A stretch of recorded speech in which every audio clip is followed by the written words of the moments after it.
Guys, this is Dong. Happy Sunday sa inyong lahat. Bakit tinatawag na linggo ang Sunday sa Tagalog? Dahil nagmula ito sa salitang malay na minggo o na ibig sabihin ay linggo, na hinango naman mula sa salitang Portugis na Domingo sa Sunday. Sa Tagalog, ang salitang ito ay naging parihong tawag sa isang buong linggo o week at sa araw ng linggo.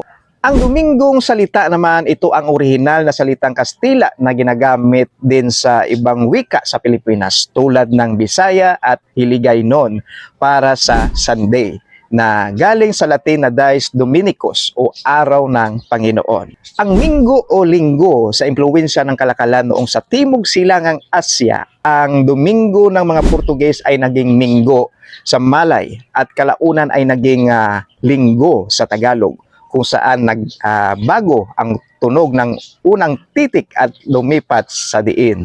So alam nyo na. Follow for more trivia, like and share. Salamat. Happy Sunday.